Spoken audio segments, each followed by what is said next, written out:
Olá, meu amigo, minha amiga, sejam bem-vindos para mais um estudo da Bíblia. Estamos utilizando este guia aqui, Descanso em Cristo, que na verdade chega ao fim hoje. Chegamos ao último estudo de número 13, intitulado O Descanso Supremo. E é por isso que eu quero lembrar você, se ainda você não fez, de assinar a sua lição da escola sabatina. O valor não é alto. Olha esse guia aqui, né? Muito bonito, com a capa bonita, com ilustrações, com muito conteúdo. O preço não é alto, tudo bem? Você vai lá no site da Casa Publicadora Brasileira, www.cpb.com.br, e faça a sua assinatura da lição. Isso é importante, estudar a lição todos os dias. Agora não é só dar uma lidinha aqui na lição, não. Ler a lição e ler também as passagens, pesquisar os temas, ok? E aí, de 4 em 4 anos, você terá feito um doutorado em teologia. Esse é o propósito. Estudar os temas como se fosse um curso de teologia, como se fosse uma faculdade. Tudo bem? E a lição que vai falar sobre descanso supremo vai falar sobre a volta de Jesus. Aqueles que são fiéis hoje, eles têm fé em Jesus e obedecem toda a vontade de Deus, eles encontram o descanso da graça. Quando eles cumprem a sua missão aqui nesta terra e morrem, eles encontram o descanso da morte, eles descansam de suas fadigas. Mas existe um terceiro descanso que ocorrerá por ocasião da volta de Jesus, que é o descanso supremo, que é o descanso eterno na sociedade celestial junto com Cristo e seus anjos. E por isso eu quero reafirmar aqui um vídeo que nós gravamos há poucos dias sobre o evento nas Torres Gêmeas em 11 de setembro de 2001. Você se lembra? Pois é, será que esse evento foi profetizado por Ellen White? Eu gostaria que você conferisse. Por quê? Porque o YouTube ele está limitando este vídeo. Então eu vou colocar o link do vídeo aqui na descrição e você veja aí se existe alguma relação profética do 11 de setembro com uma profecia de Ellen White. Nós acreditamos que sim. Acreditamos que o 11 de setembro foi um marco profético alertando toda a humanidade da destruição iminente que ocorrerá sobre o mundo inteiro. Assim como aquelas torres desmoronaram, Deus está dando um aviso de que muito em breve todos os edifícios e construções humanas se tornarão pó. E Ele quer que você se arrependa para poder entrar no descanso supremo, a volta de Jesus. Então, feito esses avisos, a parte de sábado diz que existem dois grandes conflitos. Na verdade é um só, mas existe ele em dois níveis, que é o grande conflito pessoal que ocorre na nossa individualidade, e existe o grande conflito entre Cristo e Satanás em escala global, que de certa forma é o que nós vamos abordar aqui. Agora nós vamos falar como a história deste mundo irá terminar. Vamos falar sobre a volta de Jesus, que será um evento real, será um evento glorioso, será um evento pessoal e a volta de Jesus ela é literal. Muitos grupos evangélicos dizem que Jesus já voltou, como as testemunhas de Jeová, ou ele vai voltar em espírito, né? Ou ele vai voltar para alguns. Muitos evangélicos acreditam que haverá um arrebatamento secreto e apenas depois do período de tribulação que os outros santos ficarão sabendo que Jesus já voltou. Então existem muitas teorias. Algumas pessoas ficam desanimadas com o longo tempo e ficam inventando essas teorias. Mas nós, adventistas, cremos em uma volta de Jesus real, pessoal, literal e em grande pompa e glória. Ele virá com todos os seus anjos e todo olho verá. Parte de domingo, a lição apresenta uma visão do fim. João era o discípulo mais novo e João viu todos os seus companheiros morrerem, muitos no martírio. Quase todos praticamente, né? Eu acho que João foi o único que teve morte natural. E agora João está na ilha de Pátimos, velho, idoso, preso por causa do seu trabalho de profeta. Será que ele estaria desanimado? Puxa, Jesus falou que iria voltar, mas ele não voltou ainda. Então ele tem a mais, podemos dizer, gloriosa visão do Novo Testamento. Ele tem a visão de todo o futuro. Jesus diz a João, não temas, João. E ele diz, ouvi por trás de mim uma voz como de trombeta, e quando eu olhei, eu vi, né, o Filho do Homem com os pés de bronze, os olhos como chamas de fogo, o seu cabelo era branco, muita luz, muita glória, e ele ficou prostrado ao chão como morto. E era o mesmo Jesus. Era o mesmo Jesus da Santa Ceia, era o amigo de João. João estava velho, com a barba branca, talvez calvo, mas Jesus estava no vigor da eterna juventude. Ele diz, João, não temas, eu quero te contar uma história, eu quero te contar como todo conflito vai terminar. E ele começa a abrir diante de João os capítulos do futuro da história deste mundo e, por fim, terminando com a volta gloriosa de Jesus, destruindo todos os impérios e reinos desta terra e levando os santos para a nova terra. E ele diz então, não temas, João, não temas. Quando ouvi, caí a seus pés como morto, porém ele pôs sobre mim a sua mão direita, dizendo, não temas, eu sou o primeiro e o último. Eu que criei o universo, eu que criei o homem do pó da terra, eu posso recriá-lo outras e tantas vezes quando eu quiser. Não temas, João. Eu sou o primeiro e o último. Eu sou aquele que vive, estive morto, mas eis que estou vivo pelos séculos dos séculos e tenho as chaves da morte e do inferno. Não são os ídolos pagãos que possuem as chaves da morte, não são os governadores romanos, não são os reis deste mundo. João, eu tenho todo o domínio da história na minha mão. E Deus não está ansioso, Deus não está perdendo o controle, não. Ele observa todas as jogadas, todos os movimentos dos grandes homens desta terra. E Deus, no seu exato momento, ele move as peças, ele move as engrenagens, está tudo sob o controle de Deus. Nada passa despercebido. Não temas, João, não fique ansioso, não fique ansioso, eu sei de tudo. Isso é um alento e é uma tranquilidade para nós. E João viu como tudo terminaria, ele viu um novo céu e uma nova terra.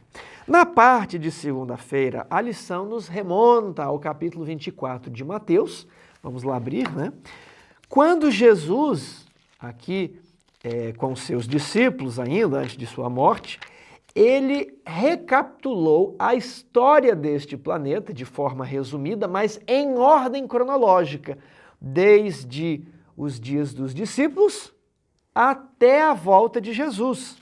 Então, vamos abrir aqui em Mateus 24 e fazer um pequeno resumo deste capítulo. Eu destaco que o famoso sermão de Jesus, registrado em Mateus 24, abrange a linha do tempo ininterrupta e histórica, desde seus dias até sua segunda vinda. E ela, Tiago, por que você está falando isso?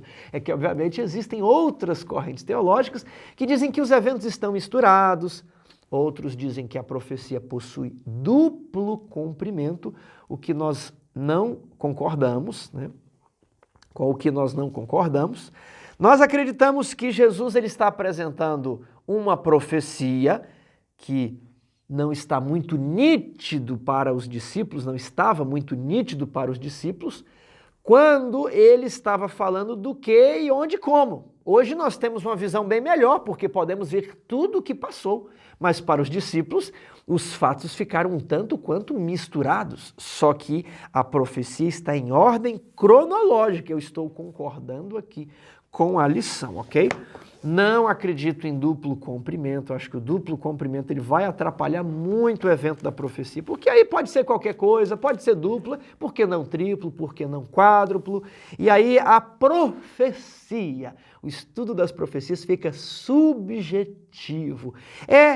Quando que se cumpriu isso aqui? Se cumpriu aqui com esse negócio. Mas também pode ter se cumprido aqui, né? Cumpre aqui, cumpre ali, cumpre, né? Pode cumprir depois, outra vez, né? Quando que foi o grande terremoto? Foi 1755, mas pode ser no futuro também, né? Pode se cumprir 2 vezes. Aí vira uma bagunça. Nós falamos lá no vídeo das Torres Gêmeas, o vídeo do 11 de setembro, que existe um método para estudar a Bíblia, e lá eu indico algum material para o estudo metódico das profecias. Mas o que diz Mateus 24? Você vai fazer o que eu fiz na minha Bíblia há um tempo atrás.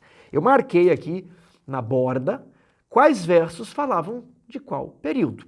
Então aqui no ano 31, Jesus e seus discípulos, eles se retiram do templo e os discípulos mostram as grandes construções para Jesus. E Jesus responde, não ficará aqui pedra sobre pedra. Ali no verso 3, eles chegam ao Monte das Oliveiras. E no Monte das Oliveiras, eles perguntam, dize-nos, quando sucederão estas coisas? Quais coisas? Quais coisas, né? A destruição do templo, a destruição de Jerusalém. Quando que vai acontecer que não ficará pedra sobre pedra?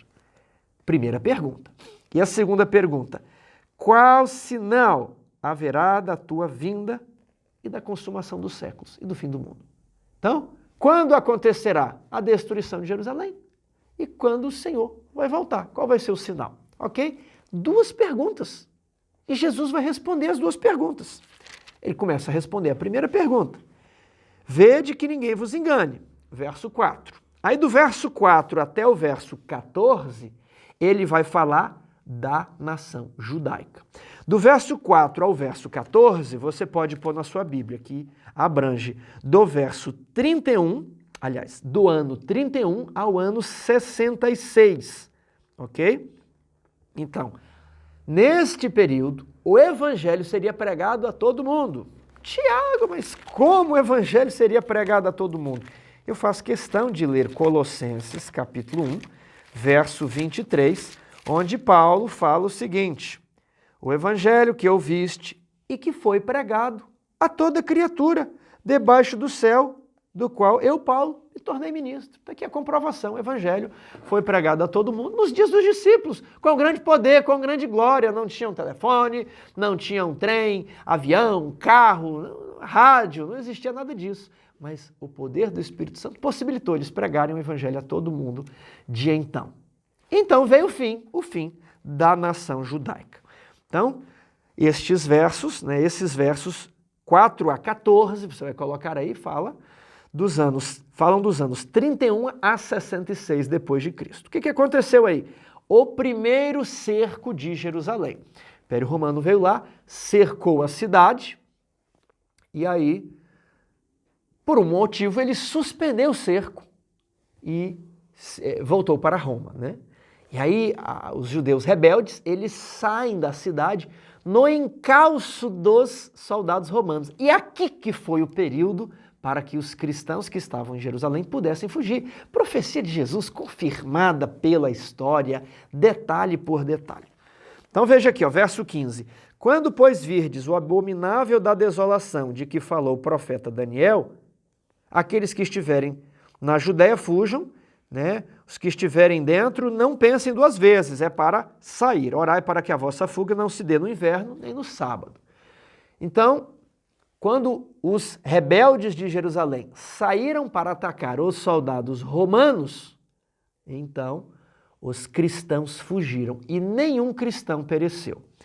O verso paralelo de Lucas diz assim, aqui diz quando, pois, virdes o abominável da desolação. O texto lá de Lucas diz quando virem Jerusalém cercada de exércitos, ok? Agora, do verso 15 a 20 é o primeiro cerco de Jerusalém. Versos 21 e 22, a Idade Média, porque nesse tempo haverá grande tribulação. Eu vou beber uma aguinha aqui, gente, que está difícil, viu? O verso 21 a 22 diz sobre os 1260 anos da Idade Média. Não tivessem aqueles dias sido abreviados e ninguém seria salvo. Aí o verso 23 a 28 vai falar sobre os últimos dias, né? Aí o verso 29 vai falar sobre os eventos do Sol, Lua e estrelas que já ocorreram. Sol escuro, a lua em cor de sangue e a queda das estrelas. E depois disso, nos versos 30 a 31, nós temos a volta de Jesus. Nós temos o sinal. Uma impropriedade teológica que às vezes acontece é que as pessoas falam, olha, Jesus deu vários sinais, enchentes, terremotos, né? Mas os discípulos perguntaram, quando ocorrerá estas coisas? Quando ocorrerão estas coisas? Destruição de Jerusalém. E aí Jesus fala, né? Quando ocorreria a destruição de Jerusalém. E depois ele fala, agora, o sinal da minha vinda que vocês perguntaram, no verso 30. Então aparecerá no céu o sinal do Filho do Homem, e todos os povos da terra se lamentarão sobre ele. Ele virá sobre as nuvens do céu, enviará todos os seus anjos para reunirem os seus escolhidos, para chegar ao descanso eterno. Então essa é uma abordagem histórica e em ordem cronológica. Eu sugiro que vocês leiam lá o livro Desejado de Todas as Nações, capítulo 69, o Monte das Oliveiras. Desejado de Todas as Nações, capítulo 69. E não se preocupe ali quando Ellen White fala que os eventos eles estão ali misturados. Para os discípulos estavam misturados e mesmo hoje é muito tênue a linha que separa a destruição de Jerusalém da volta de Jesus. Não é fácil distinguir entre quando Jesus está falando da destruição de Jerusalém, quando ele já faz a transição para a segunda pergunta, entre a primeira e a segunda pergunta. E para os discípulos isso era impossível. Jesus não queria que eles ficassem desanimados. Jesus sabia que ainda se passariam 2000 anos e Jesus dá os eventos, fornece os eventos de uma maneira que não é nítida para eles. Eles tiveram uma noção. Hoje nós temos uma visão muito mais clara, ok? Agora, parte de terça-feira. Ah, não. Tem a pergunta 3 aqui ainda, né? Qual é a nossa função nesse drama profético? Perseverar até o fim e pregar o evangelho. Ah, Tiago, mas você pode dizer que o verso 14, né? Este evangelho do reino será pregado a todo mundo e virá o fim. Mas isso também é verdade nos nossos dias. Ah, então é duplo cumprimento daqui? Não. Lá em Apocalipse 14, diz temei a Deus e dá-lhe glória, porque é chegada a hora do seu juízo. E esse é o evangelho eterno que precisa ser pregado a todo mundo, povos, nações, tribos e línguas. E depois que esse evangelho do reino é pregado, vem o fim. Então nós podemos usar o fraseado aqui do verso 14 para falar da volta de Jesus. Isso não tem problema algum. Agora, fazendo um estudo exegético do livro, né, o verso 14 ele está se referindo à destruição de Jerusalém e as 3 mensagens angélicas está se referindo a pregar o evangelho a todo mundo para a volta de Jesus. Terça-feira, ordens para marchar. Aqui nós vamos falar sobre as 3 mensagens angélicas. O propósito pelo qual a Igreja Adventista foi constituída é pregar algo que o apóstolo Pedro chama de verdade presente. Havia uma verdade presente nos dias de Moisés, sair do Egito, né?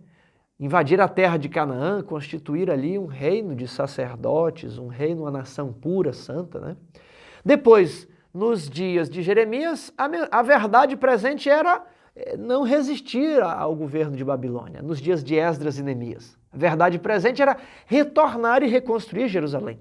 Nos dias de João Batista, a verdade presente era o Messias. Chegou! Nos dias dos apóstolos, a verdade presente era fundar a igreja, expandir o reino. Cada época há uma verdade presente. E nos dias de Lutero, a verdade presente era chamar a atenção para o povo de que as cerimônias não salvam, né? A fé é mediante Cristo Jesus, para a prática de boas obras. Salvação é mediante em Cristo Jesus, pela fé para a prática de boas obras. Em 1844, houve um novo período, uma nova verdade presente. Qual verdade presente? Temei a Deus e dá-lhe glória, pois é chegada a hora do seu juízo.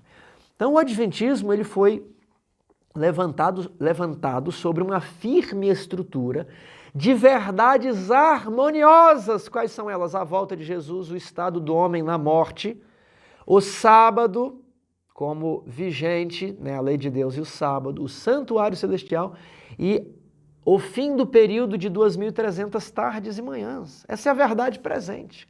E a compreensão desses assuntos nos leva à missão de pregar estes temas. O que tem acontecido com a Igreja Adventista, e eu repito aqui uma palestra do pastor e doutor Fernando Canali, e também faço minha aqui as palavras do pastor Tim em sua palestra sobre da identidade adventista no UNASP Hortolândia, é que nós estamos esquecendo-nos desta missão,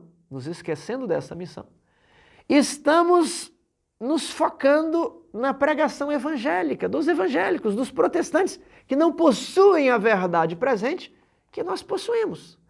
E então nós pensamos, a nossa verdade presente é Jesus, né? Jesus como chave hermenêutica, Jesus, só Jesus.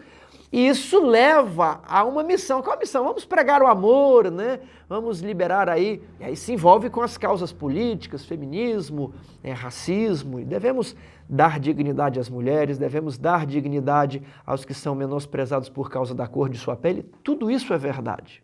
Só que essa não é a missão da Igreja Adventista. A missão da Igreja Adventista é pegar as 3 mensagens angélicas. E nada pode nos demover dessa missão.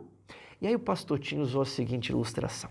Quando eu quero vender um carro, eu não chego para o meu amigo e falo assim, olha, compra o meu carro. Ele fala, mas o que seu carro tem? Ah, meu carro tem volante. Olha, ele tem 4 rodas e um banco para motorista. Aí o pastor Tim fala, meu amigo, caia na real, todo carro possui volante, banco e 4 rodas. Se você quer vender o seu carro, você tem que dizer o que outros carros não têm. Você precisa mostrar o diferencial do seu carro. Olha, o meu carro é ano 1980, mas ele está super conservado. O meu carro possui teto solar, o meu carro possui rodas de liga leve, o meu carro possui esse diferencial. Então, meu amigo, se você quer pregar a missão, não adianta você querer pregar os temas que são conhecidos de toda a cristandade, a trindade, né? Toda a cristandade concorda, a morte de Jesus, salvação pela fé em Cristo Jesus, todos concordam nisso. O ponto que eles discordam, eu quero falar aqui com entusiasmo, olhando para vocês, o ponto que eles discordam, sabe o que é? É juízo investigativo, é doutrina do santuário que eles dizem que é heresia. Eu estou calmo, viu? Muitos falam assim, Tiago, você está... Não, é para chamar a atenção de vocês, é heresia. E por causa do juízo investigativo, onde nós dizemos que a pessoa é salva pela fé, mas julgada pelas obras, e aí nós falamos, para ter as boas obras que Jesus pede, guarde os 10 mandamentos, e por isso o sábado. Está tudo relacionado, ok? E por isso o sábado. Eles nos chamam de seita, de heresia. Agora, é algo que eu falo tranquilamente, existe um firme, sólido fundamento, e eles sabem que existe para o juízo investigativo. Eles sabem que as evidências para o santuário são fortes na Bíblia. Eu não falo isso com temor, com nada, né? Mas existe uma verdade presente para ser pregada. Tiago, eu já ouvi tantas vezes falar sobre 3 mensagens angélicas, eu não sei, então anota aí que você não vai mais esquecer, eu quero fazer um resumo para você. Anote aí, 3 mensagens angélicas, lá Apocalipse 14. Primeira mensagem, adore a Deus. Segunda mensagem, não adore a besta. Saia fora de Babilônia, né? São os inimigos, adore a Deus, não adore a besta. Terceira mensagem, se alguém adora a besta, vai receber a marca da besta. E aqueles que receberem a marca da besta vão para o fogo, vão ser atormentados, não terão descanso. Agora, quem adora a Deus, ele vai descansar das suas obras, vai receber o descanso, a recompensa eterna. Prestou atenção? Primeira mensagem, adore a Deus. Segunda mensagem, não adore a besta, saia de Babilônia. Você que escolhe. Se você escolher adorar a Babilônia, receber a marca da besta e vai queimar. Se você querer adorar a Deus, vai encontrar o verdadeiro descanso. Esse é o resumo das 3 mensagens angélicas. Só que o pastor Stephen Bohr tem aí 20 a 30 sermões só sobre esses versos. Há muita coisa a ser extraída daqui. Vou extrair um pouquinho mais. Apocalipse 14, verso 6. Né? Chegou a hora... temei a Deus e dá-lhe glória, O que é temer a Deus? O que é dar-lhe glória? Tudo isso dá para nós falarmos, né? Pois é chegada a hora do seu juízo. Juízo investigativo está aqui para você, que fica criticando os adventistas e que está aqui. Eu quero que você se converta, meu irmão. Quero que você se batize na nossa igreja. Está aqui, ó. Temer a Deus e dar-lhe glória, pois é chegada a hora do seu juízo. E é por isso que tem este livro aqui, ó. A astronomia e a glória do adventismo. Porque a nossa doutrina, nós não precisamos mudar, nós não precisamos esconder o juízo investigativo, nós não precisamos reformular nada. A ciência, a astronomia, a matemática, a arqueologia, a história, elas comprovam o nosso firme e sólido fundamento. Então, diante de tantas críticas, inclusive de dentro da igreja, eu vou citar o nome: Desmond Ford, John Paulin, ainda é vivo, começou a falar que não existe esse negócio de decreto dominical, de marca da besta, tem que ser repensado. Isso é heresia no meio do povo de Deus, vou falar com todas as letras, ok? Isso é rebelião. Né? Quantos e quantos estão se voltando aqui contra as 3 mensagens angélicas? É por isso que aqui, ó, é a hora do seu juízo. É aqui, Irã Edson, ali em Boston não, né? Ali em Port Gibson, olhando para o céu, vendo Jesus entrar no Santo dos Santos, uma movimentação física, saindo do primeiro compartimento para o segundo. Tudo isso é comprovado cientificamente, chegou a hora do seu juízo. E aí, então, fica a dica. O livro está esgotado, você entre lá na editora Luz do Mundo ou no site concertoeterno.com e coloque seu nome na lista de espera. Vai ter uma segunda edição quando atingirem ali 500 unidades. Esse assunto é maravilhoso. Eu me empolgo, irmãos, eu me empolgo. Isso aqui é a verdade para a qual eu quero render a minha vida. Nada vale no mundo mais do que pregar as 3 mensagens angélicas. Então, temer a Deus e dar-lhe glória, porque as pessoas vão começar a ser julgadas. Começou em 1844. Adorai a Deus que fez o céu e a terra e o mar e as fontes das águas. Uma referência ao Criador, é algo contra o evolucionismo. Ele está reforçando o mandamento do sábado, porque essa expressão aparece lá em Êxodo capítulo 20, verso 8. Então, primeira mensagem, adore a Deus. Contra esse mundo perverso aí, evolucionista, que quer dizer que Deus não existe. Depois, segunda mensagem, caiu Babilônia. Quem é Babilônia? Que não é a Igreja Católica, viu? A Igreja Católica já está caída desde a Idade Média, né? Você vê lá no capítulo 17 a grande meretriz, escrita na sua testa Babilônia, a mãe de todas as meretrizes. Essa Babilônia aqui são as filhas, ok? O protestantismo saiu da Igreja Católica. Os evangélicos, né, protestantes, as outras denominações cristãs, não católicas, elas saíram de dentro da Igreja Católica, mas possuem laços fortes com Roma, não cortaram o cordão umbilical. Quais são esses laços? A não mortalidade da alma, eles creem na imortalidade da alma, e eles creem na guarda do domingo, ok? Reconhecendo a autoridade do bispo de Roma que mudou do sábado para o domingo. Então, por ocasião de 1844, essas igrejas elas rejeitam a mensagem do juízo, elas rejeitam a primeira mensagem. É por isso que caiu a grande Babilônia, né? Elas ficaram presas ao vinho de Babilônia, a filosofia que veio ali desde os dias de Constantino se misturando com a doutrina cristã. Filosofia da alma, filosofia do purgatório, filosofia de tantas outras coisas aí, vinho de Babilônia, ok? Falsa doutrina. E agora vem a terceira mensagem dizendo, olha, você escolhe, você quer seguir Babilônia, então você vai receber a marca da besta.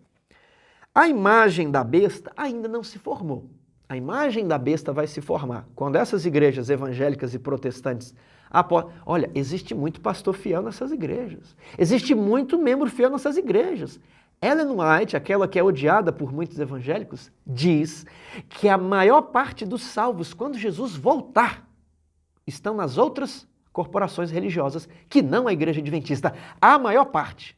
E eu conheço muitos pastores que não têm a luz completa, são homens fiéis. Eu vejo a pregação deles aí no YouTube. Homens de Deus, homens fiéis. Tem ali nas várias igrejas. Membros fiéis existem. Mas a corporação dessas igrejas aceitou o domingo, aceitam os erros de Babilônia, aceitam se misturar com política, favores políticos. E então Elas são comparadas aqui à Babilônia.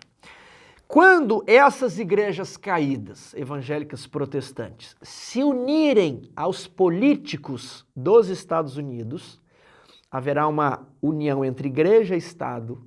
Então estará formada a imagem da besta, a cópia da besta. Qual besta? Aquela que foi ferida. Na Idade Média, a igreja romana se uniu ao Estado europeu. Formou-se a imagem da besta. O foco agora não é o papado, como muitos estão muito focados no papado. O foco agora são os protestantes evangélicos americanos, que vão se unir ao poder dos Estados Unidos, né, para formar a imagem da besta nos Estados Unidos. Okay? Não perca aí o foco da profecia.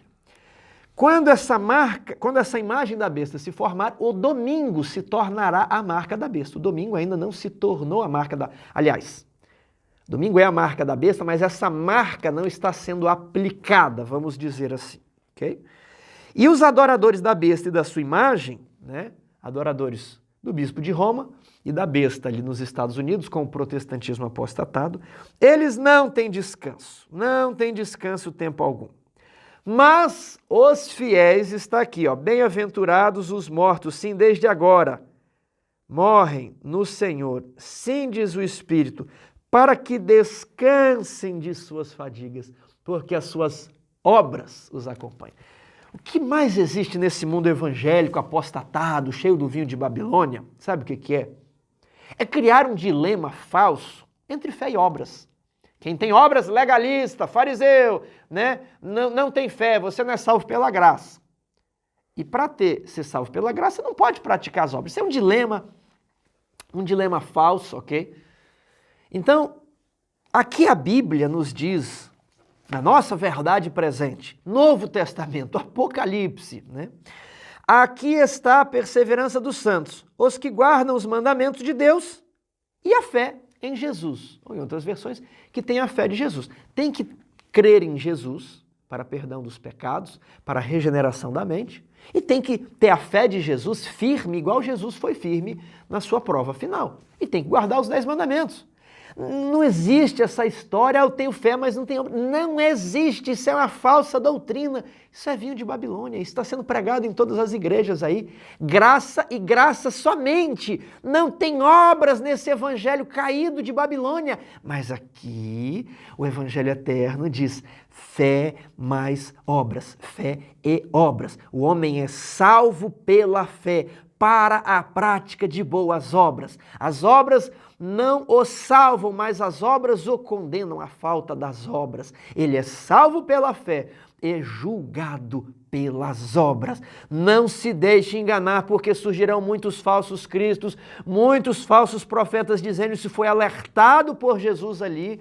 E o nosso firme fundamento está em descansar no está escrito, ok? Mantenha firme a sua confissão, porque dentro do Adventismo está surgindo muitas vozes estranhas que estão renegando os pilares da nossa fé, os pilares de nossa igreja. Quarta-feira, descanse em paz. O que eu quero destacar que não falamos aqui na terça? É que as 3 mensagens angélicas são pregadas antes da volta de Jesus. Tiago, me mostre, aqui em Apocalipse 14, depois que se pregam as mensagens angélicas, verso 14. Olheis e eis uma nuvem branca, sentado sobre a nuvem, um semelhante a filho do homem, tendo na mão uma coroa de ouro, e na outra mão uma foice, e sai uma voz, ó, a colheita está madura, né? Ele vai lá e ceifou a colheita da terra, levando o trigo para o celeiro. Lembra lá da parábola de Jesus que você achou que era uma historinha? Não, não é uma historinha, é uma profecia, né? O grão foi guardado no celeiro, mas o joio foi atado em feixes para ser queimado. Aqui em Apocalipse, em vez de joio, nós temos as uvas. Então, são os grãos, o trigo, os grãos, e as uvas. Lá em Mateus, acho que Mateus 13, o trigo e o joio. Tudo bem? Então, as 3 mensagens angélicas devem ser pregadas antes da volta de Jesus. E quem recebe a marca da besta será atormentado com fogo. Não tem descanso.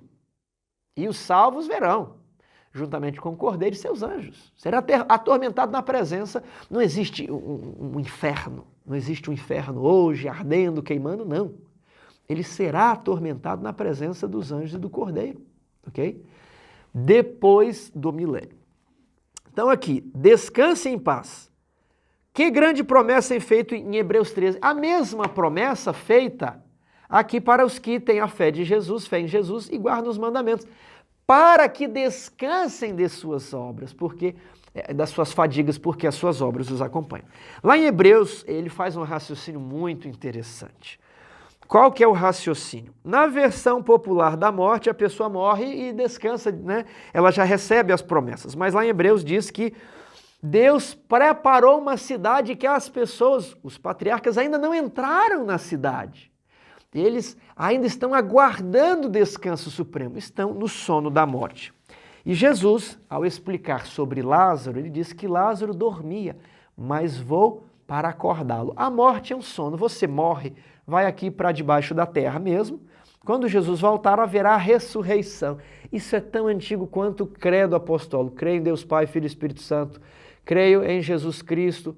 Creio na ressurreição da carne. E depois a igreja romana negou isso daí com a ideia dos santos, né? Tudo começou ali com a devoção dos mártires, que depois se tornaram santos, que estariam no céu e que estarão intercedendo por nós. Isso tudo é mentira. Isso é vinho de Babilônia, tudo bem? Mas a morte é um sono, isso aí nós já estudamos bem, você tem muitos vídeos aqui na internet, procure aí imortalidade, não imortalidade da alma, debates entre adventistas e não adventistas, existe algo excelente aí. Parte de quinta-feira, alegrem-se sempre no Senhor. Eu gostei tanto desse texto, eu falei, se a lição não mencionar esse texto, eu quero contar aqui para os nossos amigos. Está lá em Filipenses capítulo 4, verso 4 a 6.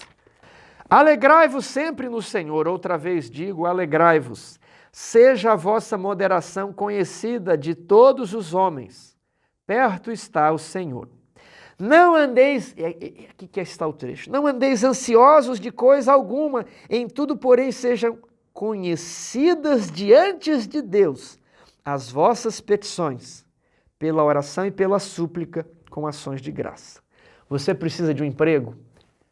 Coloque diante de Deus. Agora não fique ansioso. Você precisa de uma noiva, você quer se casar? Coloque diante de Deus. Você precisa da cura? Coloque diante de Deus. Você precisa se mudar para o campo, não tem dinheiro, não sabe como comprar uma casa, como construir um imóvel? Coloque diante de Deus. Está com dificuldade em como educar os filhos? Sejam conhecidas diante de Deus as vossas petições. Verso 7. E a paz de Deus, que excede todo entendimento, a paz que é inexplicável, não tem explicação, ela excede o raciocínio, guardará os vossos corações e as vossas mentes em Cristo Jesus. Eu estava ansioso, estava no meio deste trimestre aqui, falando sobre descanso em Cristo. Eu gostei muito dessa lição, essa lição superou todas as minhas expectativas. Guarde essa lição, para que você transforme cada tema de cada sábado em um sermão. Mas eu estava ansioso. E então, no meu ano bíblico, eu li este texto, eu falei, Senhor, o Senhor sabe quais são as minhas petições. Agora me dê a paz que excede todo o entendimento. E Ele me deu paz. Ele me deu paz porque eu preciso de algumas coisas e a gente ora como se Deus não soubesse, como se Ele não estivesse escutando. Meu querido amigo, você precisa não ter a consciência pesando por nada. Se algo está pesando sua consciência, vai lá e peça desculpas, né? Não, se você vai colocar a sua oferta no altar, espere um momento, vai lá, se conserte com seu irmão, se acerte com o seu próximo, se acerte com Deus antes de oferecer sua oferta. Se eu permitir a vaidade em meu coração, o Senhor não me ouvirá, porque Ele resiste aos soberbos. Tudo bem? Então tenha a consciência limpa, coloque os seus pedidos diante de Deus e confie. Deus, Ele é um estrategista sem emoção. Sem emoção por quê? Porque Ele não está ali torcendo, será que esse movimento vai dar certo? Será que não vai dar certo? Não. Deus está ali completamente no controle de tudo. Eu não diria que ele está enfatuado, mas para contrastar com aquele estrategista, com aquele enxadrezista que está tentando vencer o seu oponente, Deus não está ali passível de emoção. Será que eu vou conseguir? Será que eu vou vencer? Não. Deus tem tudo na mão. O dia que ele quiser, o presidente dos Estados Unidos vai cair. O dia que ele quiser, a guerra ali vai parar ou vai acontecer. O dia que ele quiser, os reis e monarcas do Brasil, os presidentes e políticos, vão trocar, vão morrer, vai acontecer alguma coisa. Tudo está na mão de Deus. Ele disse para Pilatos, nenhum poder teria sobre mim, se do céu não te fosse dado. No dia da sua morte, ele estava ali tranquilo, Jesus. Então, meu amigo, ele conhece as suas petições. Seja fiel. E a paz que excede todo entendimento guardará os vossos corações. No mundo tereis tribulações. Não quer dizer que não haverá pressão. Não quer dizer que você será provado. Não quer dizer nada disso. Você terá dias nublados, onde você não enxergará o sol. Apenas nuvens negras. Mas você sabe que acima das nuvens está o sol. Deus está vendo, está difícil, tenho as minhas provas, mas vou permanecer. Ultimamente as minhas provas têm sido no sentido de paciência, de sempre falar manso, de nunca reclamar, de nunca perder o espírito sóbrio que o cristão deve ter, de nunca permitir gracejos indevidos. E eu estou tentando manter o domínio próprio. E eu tenho severas provas, principalmente com os meus filhos. Mas está difícil, Deus está ali te apertando, a aprovação vem, mas você precisa manter-se firme. E a paz que excede todo entendimento guardará o vosso coração. Você já parou para pensar quanto vale o céu? Jesus virá. Eu falei com os meus filhos que nós vamos subir assim abraçados na nuvem, nós vamos encontrar os nossos anjos e agora eu vou soltar vocês, vocês vão poder correr entre os anjos, vão poder fazer uso das suas asas, vai ser muito bom. Depois teremos uma reunião sobre o mar de vidro. Jesus colocará aquela coroa brilhante sobre as nossas cabeças e as coroas estarão cheias de estrelas, as pessoas que nós levamos a verdade. Daniel diz que os pés daqueles aqueles que guiaram muitos, guiaram os pés de muitos à verdade, resplandecerão como as estrelas, resplandecerão como o sol, sempre e eternamente. Nós brilharemos uma glória indescritível. A nossa coroa brilhará. Jesus entrará e nos guiará para dentro da cidade. Ali nós veremos o rio da vida. Nós veremos a imensidão de uma árvore chamada a árvore da vida. Nós poderemos provar da árvore da vida. É uma árvore enorme. Um tronco está de um lado do rio e outro tronco está de outro lado do rio. É um rio grande, como esses rios do norte do país. É um rio maravilhoso. É um rio de cristal. Poderemos nos envolver com os animais, não sei, com os peixes, com os mamíferos, com as aves. Poderemos voar com as águias. Poderemos voar e passar a mão enquanto voamos no rio da vida. Seremos verdadeiramente livres. Não haverá um político, um ladrão, um bandido, um criminoso para nos assustar. Nossos filhos poderão brincar e gozarão o vigor da eterna juventude. Aqueles que estão velhos terão seus corpos transformados para corpos jovens. Meu querido amigo, nós poderemos olhar na face de Deus. E Ellen White, no livro Eventos Finais, no capítulo 20, chamado A Herança dos Santos, descreve que haverá um momento em que todos os filhos retirarão as suas coroas e à vista do universo dirão: aqui está minha mãe.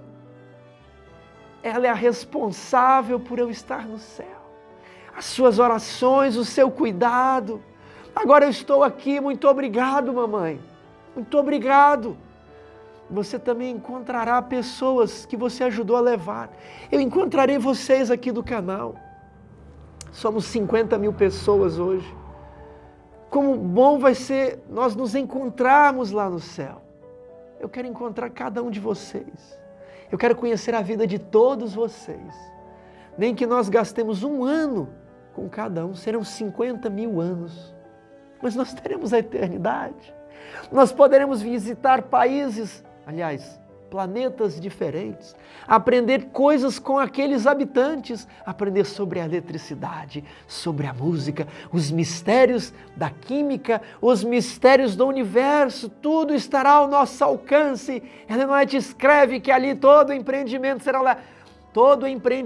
será levado avante, as maiores ambições serão realizadas, os maiores planos e projetos serão executados, ali toda a faculdade, raciocínio e ciência do homem se desenvolverá e viveremos milhões e milhões e milhões e bilhões de anos.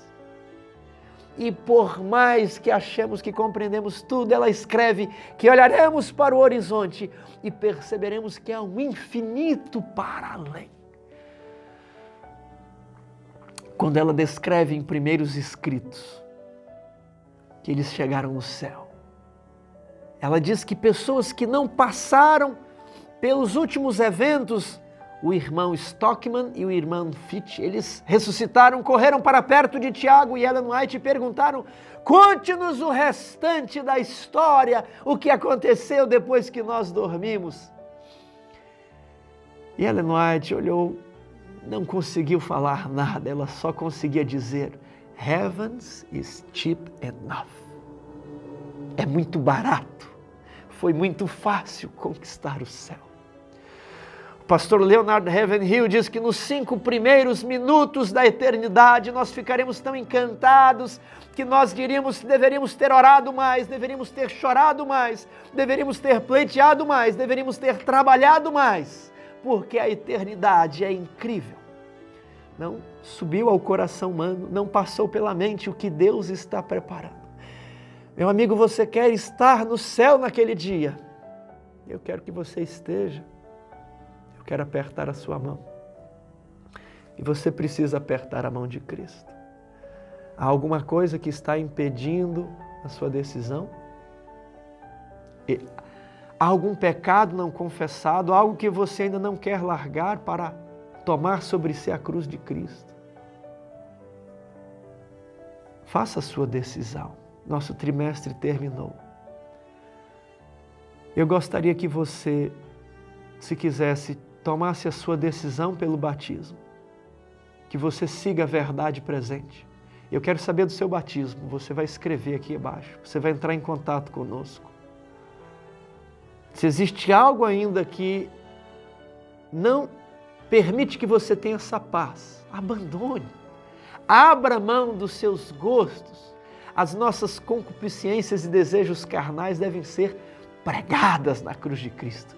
E nós iremos falar porque já não somos nós que vivemos, mas Cristo vive em nós. Cristo em vós, a esperança da glória, pelo qual pregamos e anunciamos a todo homem, para que todo homem seja perfeito em Cristo. Cristo em vós, a esperança da glória. Jesus vai voltar em breve. E você precisa se preparar. Que Deus o abençoe.